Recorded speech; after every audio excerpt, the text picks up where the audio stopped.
Okay, so yesterday we were discussing about the strip lines and also the higher order modes. So we have discussed the higher order modes in the strip line. So how the cutoff wavelength can be calculated for each and every higher order mode using these equations. And also we have seen the losses in the strip line, that is due to conductor loss and the dielectric loss. Okay, so next we need to see how the strip lines can be excited. Okay, so how can be the strip lines we need to excite it. So these strip lines are excited using the coaxial connectors. Okay, how these coaxial connectors will be look like. So just if you take,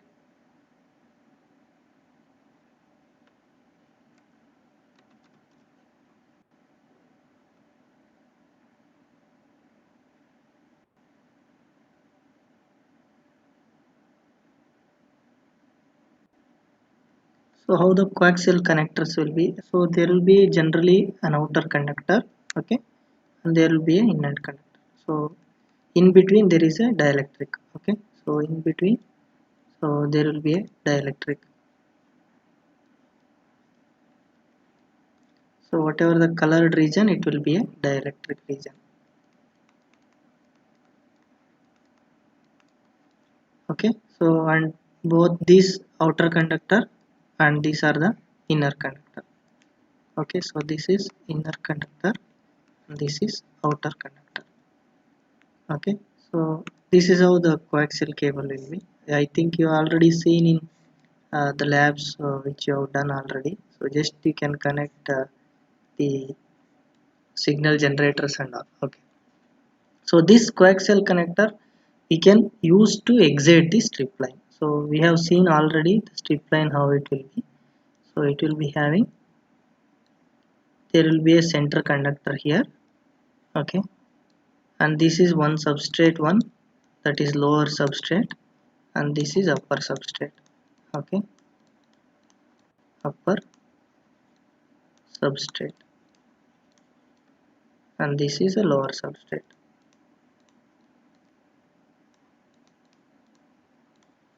So here, so if you just take the coaxial conductor and if you put it here, so there will be a outer conductor which will be connected to this ground plane. So here again there will be a conductor. Okay, so if you just take the conductor, here it will be conductor and the lower substrate, below that there will be a conductor and this is a conductor part. Okay, so this will be a conductor part, and so the coaxial cable will be connected like this. Okay, so if you take coaxial conductor, the outer conductor will be connected to this ground plane. Okay, and the inner conductor, whatever it is coming, the inner conductor, so this will be connected to, so this the center conductor of the strip line. Okay, so this is coaxial connector,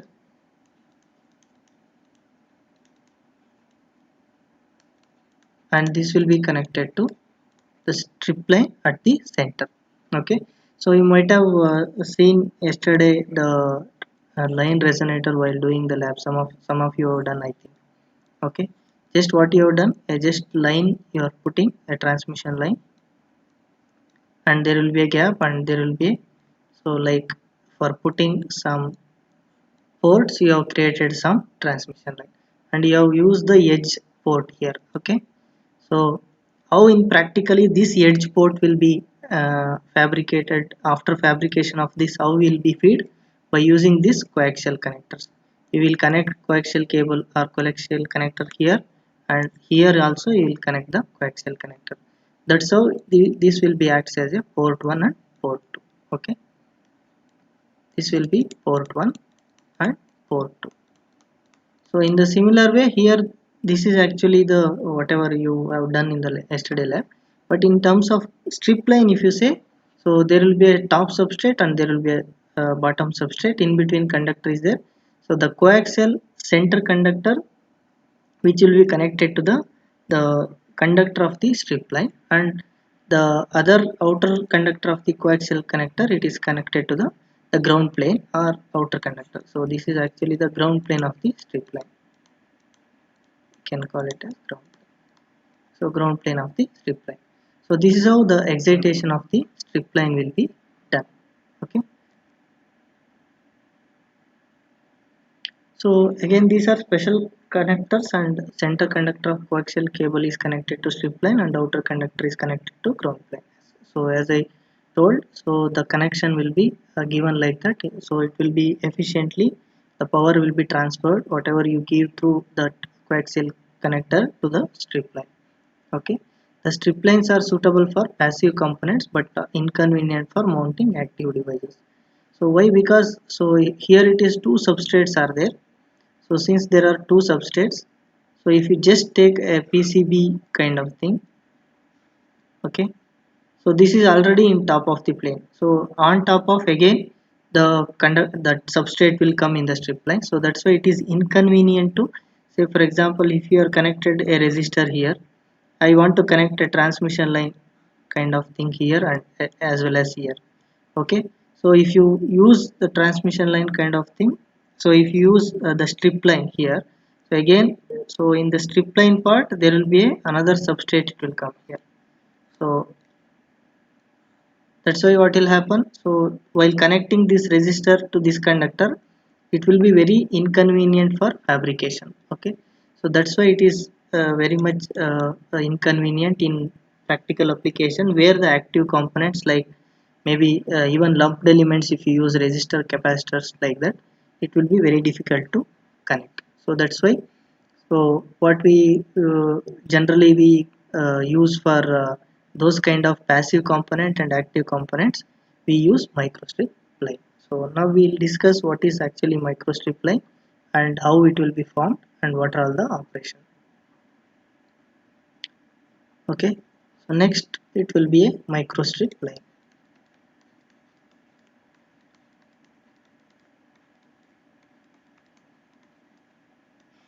So whatever yesterday you have done in the lab, it is a kind of microstrip line. Okay, so there will be a substrate. Okay, so there will be a substrate here, and on top of it there will be a conductor. Okay, so this is a conductor and this is a substrate, and there will be a down part, or below the substrate there will be a ground plane. Okay, so this will be a ground plane, and this will be a actually conductor, so where we used to give the signal to this one. So now due to this, so earlier if you compare to the strip line, so microstrip line doesn't have any substrate over the conductor. So that's why what will happen, so some of the field lines, if you draw the field configuration, okay, so the field configuration at the edge, it will come to the ground, and directly from the conductor to the ground plane it will come. At the edges what will happen, it will go, some of the field lines will go onto the air and it will come back. Okay, and it will come back. So some of the uh, field lines, it will go and it will come back to the conductor. Okay, so this is a field configuration. So at the center of the conductor, it will be directly coming from conductor through the substrate to the ground plane, and some, because of the edges, so some of the fringing fields which will go onto the air and then it will come to the ground plane. So now due to this, what will happen, since there is a air here, so which is having a epsilon r value which is equal to 1, and here the substrate you have used some other epsilon r. Okay, so like some other epsilon r, maybe you can use 2 or any substrate value. So now due to these two uh, types of substrate which we encounter here, okay, so the mode of propagation is not pure TEM. Okay, so the mode of propagation is not pure TEM. So mode of propagation.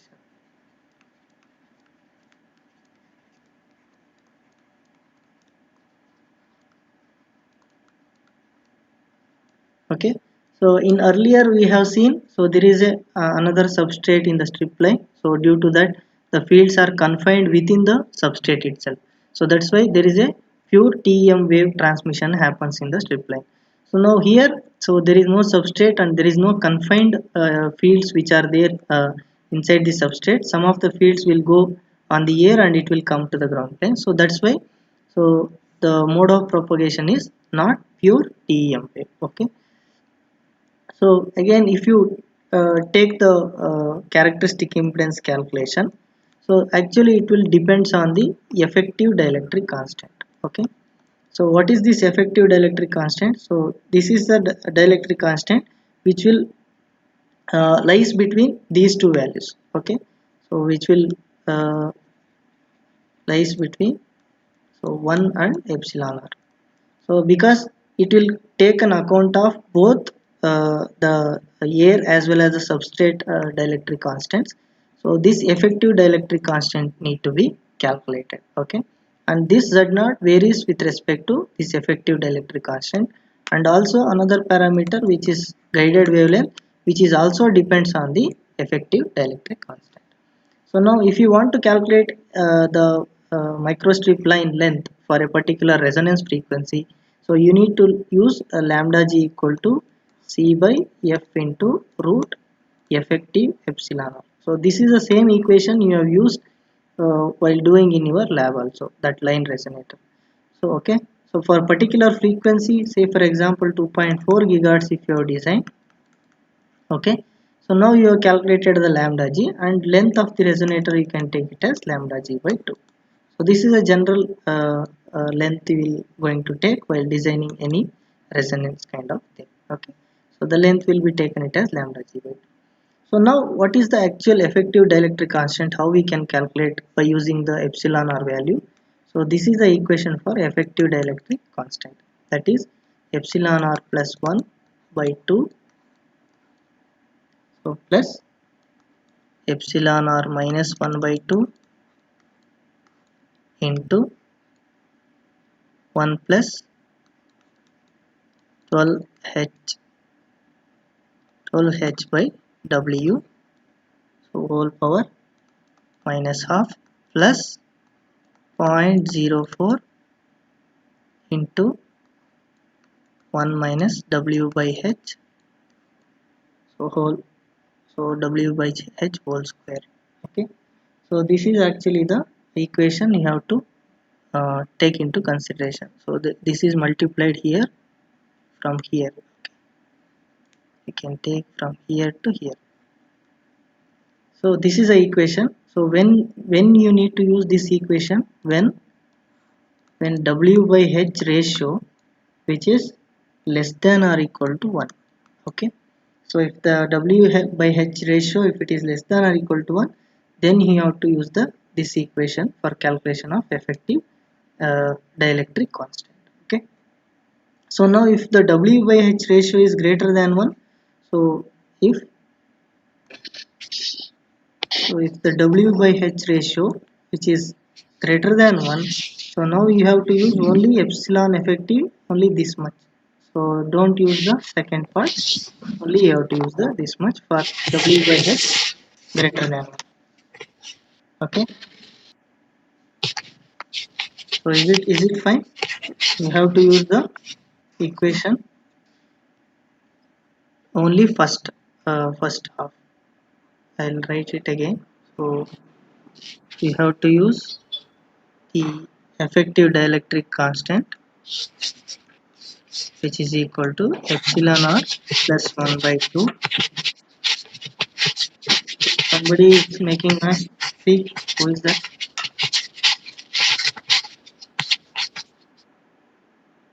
Okay, so epsilon r plus 1 by 2 plus epsilon r 1 minus 1 by 2 into 1 plus 12 h by w whole power minus half. So this is for the w by h which is greater than 1. Okay, so you have to use this equation for calculation of effective dielectric constant. And in the similar way, you can calculate what is z naught, that characteristic impedance of the line, which is equal to 60 by root effective epsilon, okay, into so ln of 8h by w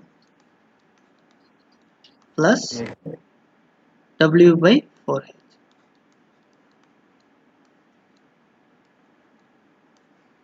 Okay, so this you have to use for again w by h ratio if it is less than or equal to 1. Okay, and another equation for w by h greater than or equal to 1, which is equal to 376.7. so this divided by root of effective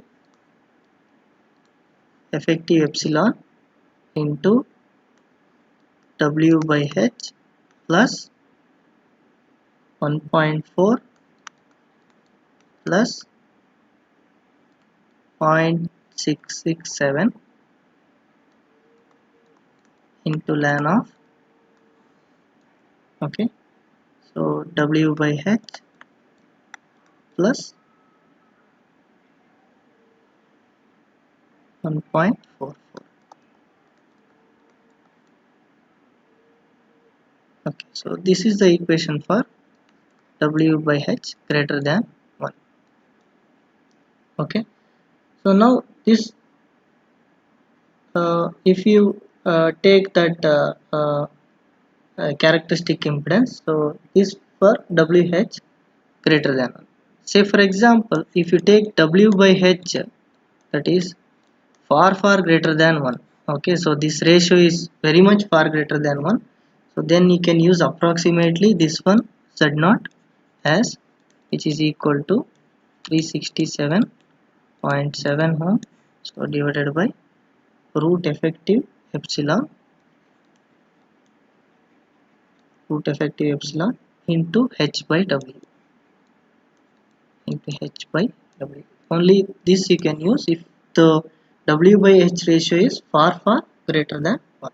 Okay, so this is how, these are the some of the equations you need to use for calculation of effective epsilon as well as z naught. Okay, so this is about the microstrip line. So this, as I explained, so this consists of single ground plane and thin strip conductor, and as well as low loss dielectric substrate. So this low loss generally we use for high frequency applications. So that dielectric substrate, some of the examples if you take for low loss as even Rogers 5880, which is having epsilon or 2.2, and also you can use the Teflon material, and this will be so very much useful in mounting the active devices, since there is no substrate above the strip. Okay, so now say for example, if I want to connect directly between two conductors, transmission line, two conductors which are running on the same PCB. Okay, so in between if I want to connect some any inductor or capacitor or something like that, I can directly connect it.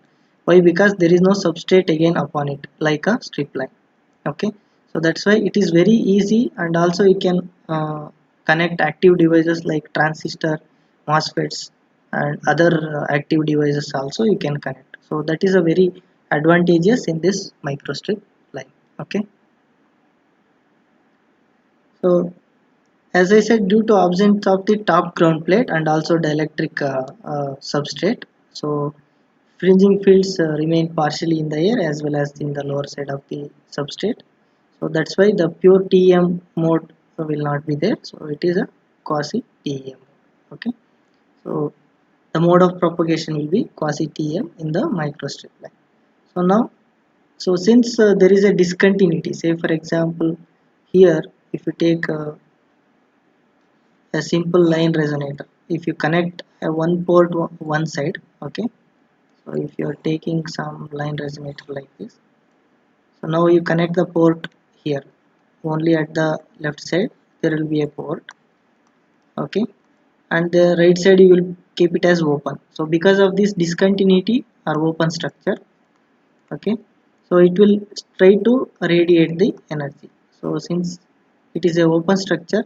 It is trying to radiate energy. This is due to the space harmonics of this line resonator. Okay, so what is space harmonics? So it will be having a like in general, if we express this Fourier coefficients, generally if you know already Fourier series how it will be, there will be a fundamental mode as well as the higher space harmonics. In the similar way here also the higher order modes will be there. So due to this discontinuity, the space harmonics will go into radiate. So that's why the radiation loss it will be there in the microstrip line due to discontinuity. Okay. So and this radiation loss is proportional to square of the frequency. So the loss will be this relation will be there with the frequency. And how to reduce this loss? So one of the technique is use thin and high dielectric constant materials. So higher dielectric constant which will be having epsilon r value of 10 or up to 12 we can use to reduce the loss as well as the uh, and also we can easily design for a lower frequency resonance. Okay, so this is the actual microstrip line how it will be work. And how to excite this microstrip line? In the same way whatever use coaxial cable, in the same way you can use this microstrip line excitation also.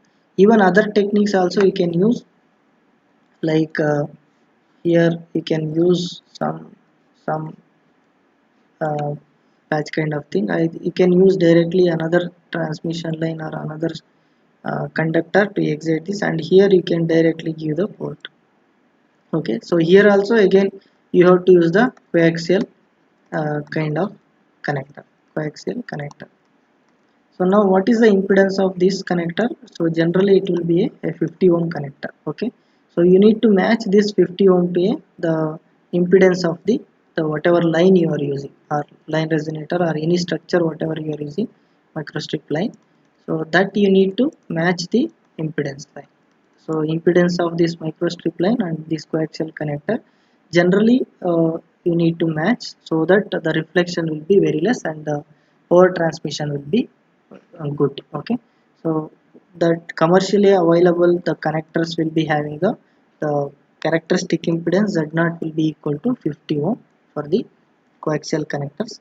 So why generally this will be used as a 50 ohm, why not other means? So this 50 ohm is the optimum value for power handling. Okay, so optimum value uh, for power handling, optimum value for power handling. So that's why so this will be used. So generally if you go for lower impedances there will be high power handling, and if you go for higher impedances it will be a lower power handling. So that's why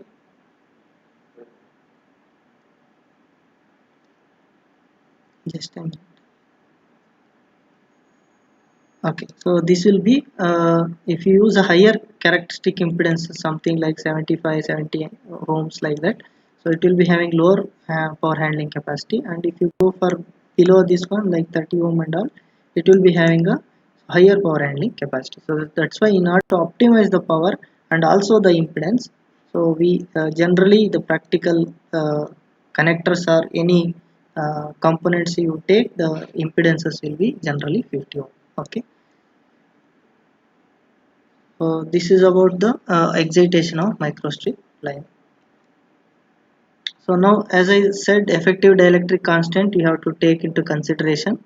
So since the mode of propagation is quasi TEM, we cannot only take the substrate epsilon r, we need to take into account the air value, the dielectric constant of air, and you can calculate the effective dielectric constant. So that effective dielectric constant you need to use it for your calculation of resonance frequency or guided wave.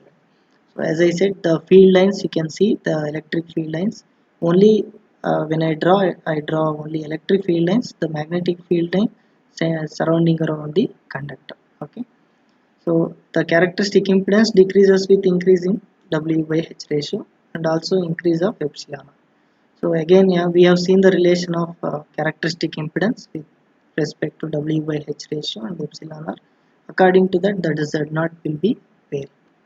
Okay, so again if you come to the losses in the microstrip line, there are two types of losses. One is dielectric loss and another one is ohmic loss. So dielectric loss is due to the substrate or whatever you use. So that's why in general, so for good high frequency applications, so the good low loss dielectric substrate will be used, that is uh, Rogers or even Teflon. Alumina, if you want to use higher dielectric constant, you can use alumina. Okay, so then the loss will be calculated using this again alpha equation. This is a dielectric loss, you can use this equation, so which is available. And so the conductor loss, we can use this equation. Okay, so this we have to assume the uniform current distribution for the calculation of the conductor loss. So because the current distribution, if it is non-uniform, you cannot use this equation again. That will be again some other equation, it will come into picture. Assuming the uniform current distribution in the region between minus W2 to plus W by 2, that is the width of the conductor. So we need to use this equation, the conductor equation, that is calculation of conductor loss. So this equation will be used. Okay, so now as I said, the commonly used substrate materials which are Teflon, so RT-Durid, aluminum and sapphire. So this sapphire will be used at the very high frequency in terms of millimeter waves, like around 28 gigahertz to around even you can go beyond 40 gigahertz also. Alumina is used up to only 20 gigahertz.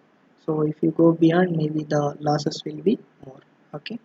So under excitation, so excitation again we can use coaxial connectors, and it is very much suitable for passive and series mounting of active components across a gap in the strip. Okay, so and also the radiation losses will be eliminated using the so thin conductor as well as higher dielectric constant, and you can somehow reduce by enclosing this microstrip in a metallic box, so which is having a fundamental resonance frequency much above the signal frequency. Whatever you feed through coaxial connector, so that signal frequency should be much above the first that fundamental resonance frequency of the microstrip line.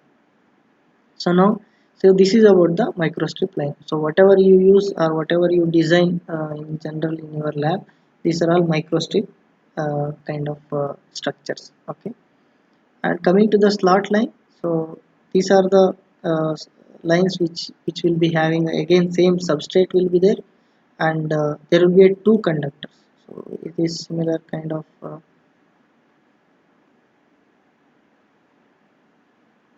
it is like this. So there will be a substrate. Okay, on top of it you will be having a conductor, and there will be a gap. Okay, so this will be acts as a conductors, these are the conductors, in between there will be a,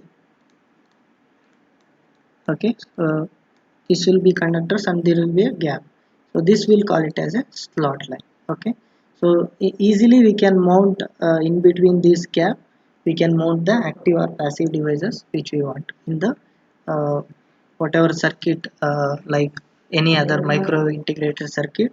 If you use this slot line, we can easily mount in between these two conductors.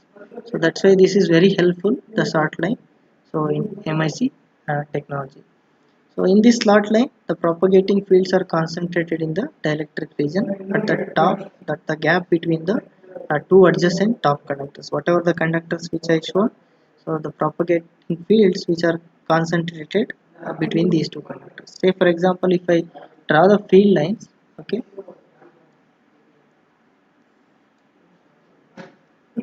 so if this is the conductor,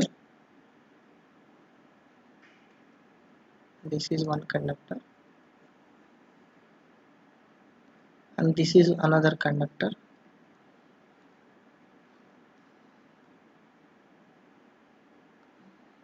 and this is a gap. Say for example. Okay, so now the electric field lines if you draw, it will be in between these conductors. Okay, the electric field lines, so it will be in the, so in this gap it will be there. field lines.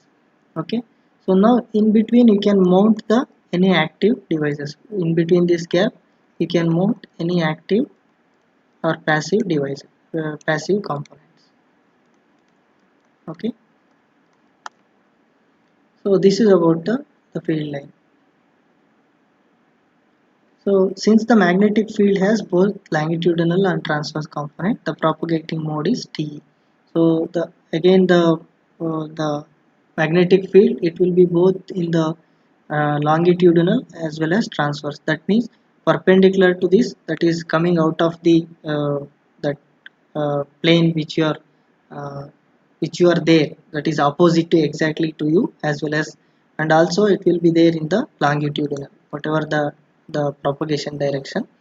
So both the magnetic field, both it will coming opposite to you as well as the longitudinal direction. So the propagation mode is T.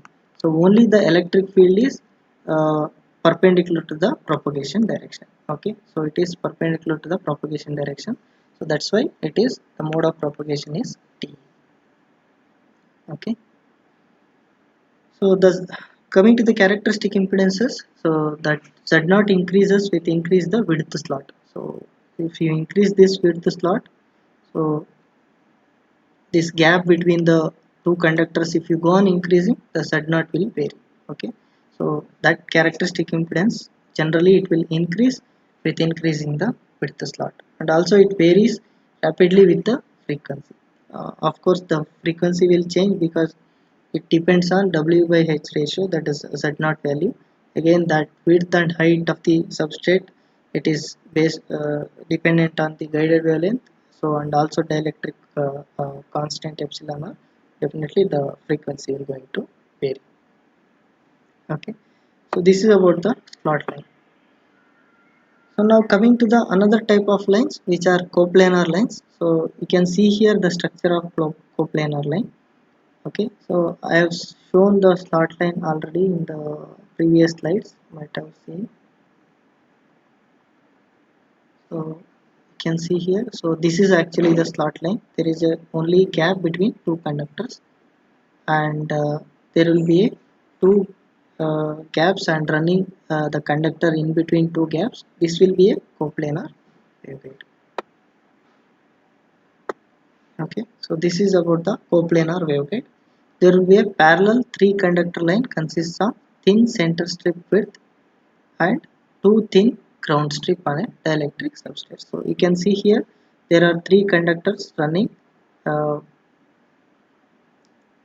on top of the substrate. Okay, so there will be three conductors you can see here, and these are the field lines.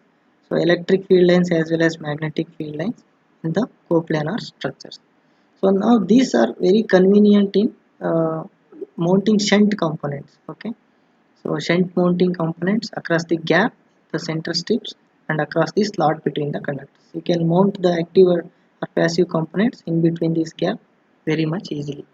Okay, so like this slot, so coplanar lines also exhibit TE mode. So because of this magnetic field lines exist in both the planes, and it can be used to design the ferrite components and that ferrite isolators. Okay, so this is about the coplanar lines, and even you can use this coplanar waveguide technology in the applications where you can use the antenna design. So if I tell the example of coplanar waveguide, so just if you take the a simple monopole antenna, so you might have known, or I don't know whether in the course it is there. So it's a simple monopole. Okay, and if you use it as a ground plane here, so both the sides, now this will be acts as a coplanar waveguide. So you can see this is a conductor, one strip conductor, so conductor strip 1, and this acts as a ground plane strip 2, again strip 2 conductor, and this will be center conductor which will be carries the energy, that is center strip. Okay, so this is one of the example for CPW where you can use the this CPW technique efficiently. You can use it to feed the monopole design, monopole antenna, and this will act as a the CPW structure. Okay, And also in many other applications also you can use the CPW to characterize the different materials. Say for example, one technique is to characterize the split ring resonator, SRR. Okay, the SRR is nothing but split ring resonator. This is also one kind of resonator which will be having negative mu. Okay, so which will be possess the value of mu which is negative. Okay, due to its structure. Okay, to characterize this SRR you can use the CPW structure. Say for example, if you use this CPW, there is a gap here, there are two gaps here. So so you can put the SRR here to characterize. Okay, like this. So generally the SRR structures will be a two conductor system. There is a one conductor like this, and opposite to that one there is a one another conductor, and there is a gap in between. So this is generally the SRR strip. So generally this also some having some width of the conductor. Okay, so it will be having some width. So this is SRR. So you can characterize that SRRs using this CPW technique. Okay. So these are the some of the applications of the coplanar waveguide technology. Now coming to the advantages and disadvantages of the planar transmission lines. What are all the advantages? So if you just see the advantages, since we have used very small thickness of the substrates, it is somehow you can look like a PCB material.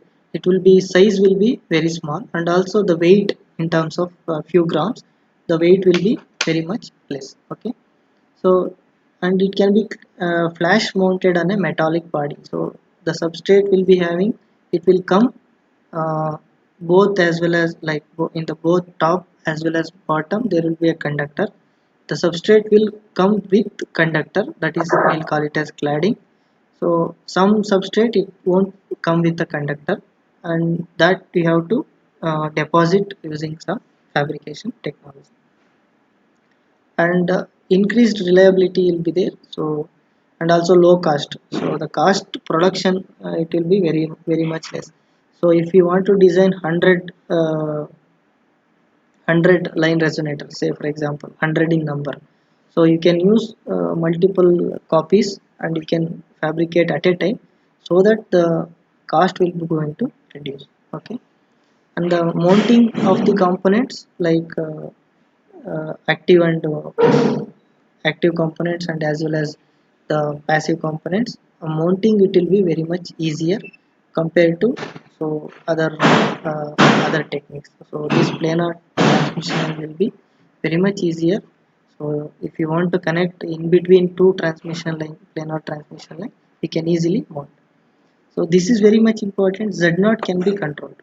So because we can vary the width of the gap or width of the strip, whatever the conductor you are using, the characteristic impedance will be controlled. So because this very much important in matching the circuits from one part to other part. So this Z0 will be plays a very important role. So that's why this will be very much controlled in the planar transmission.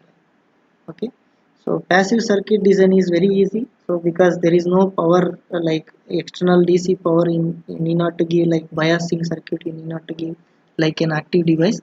So passive circuits can be very much easily designed using this planar transmission technique. So now coming to the disadvantages, it will be having very low power handling capacity. So why? Because the generally the thickness of the substrate is very less, so it will not handle the power in the higher ratings. Okay, so that is very much that is a disadvantage. But you can use the application where it demands very low power but very convenient to fabricate as well as the cost reduction. You can use this planar technology.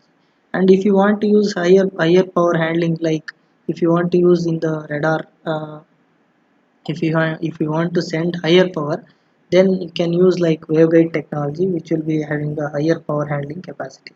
So in those applications you have to use those kind of devices. And if you want to use like a simple RFID device which we need to detect the RFID tag or something. So you can use directly planar technology for this low power applications. Okay. And radiation losses, so loss is reduced by confining fields in the higher dielectric substrate. So if you want to use dielectric constant as higher, you can somehow reduce the radiation loss, and you can confine the fields which are going around the edges of the conductor into the substrate. Okay. And circuit design, so this is one of the disadvantage. Radiation should not go much due to this discontinuity or open structure, or if the fabrication having some issues, if it generally comes with some other like discontinuities or some spikes, or while doing the fabrication if you not done properly, so this will leads to radiation losses. So this is one of the disadvantage you need to take care doing the while doing the fabrication properly. Okay. So circuit design should be more accurate since other screws or plungers cannot be used. So once the circuit pattern is fabricated, you cannot alter unless like whatever we connect like that is lumped elements like resistor, capacitor.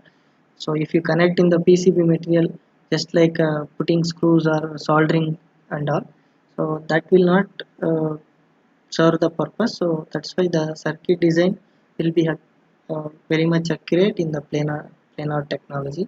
Otherwise, the performance will be degraded. Okay.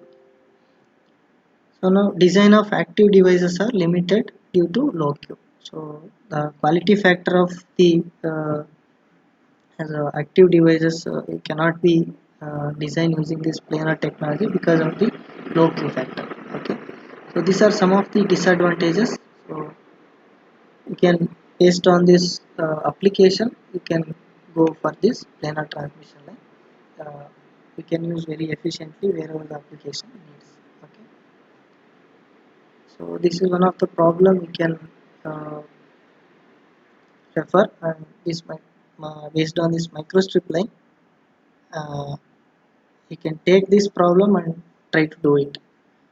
So a microstrip line is compared of zero thickness copper conductors on a substrate having epsilon or value, tan delta and thickness. If the line width is 1 mm and operated at 10 gigahertz, calculate. So Z0 you need to calculate attenuation due to conductor and as well as dielectric loss. So you have to use these equations for calculation of Z0.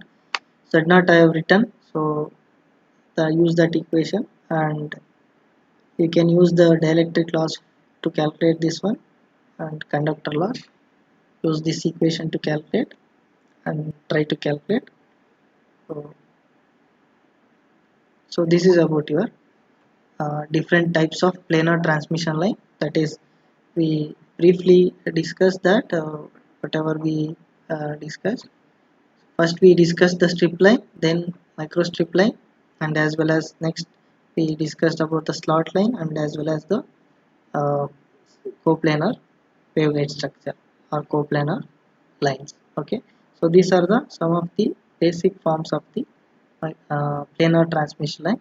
So as well as very much advantages in passive circuit design. Okay, so this is about the planar transmission line, and we'll stop here and we'll continue the next class. Okay.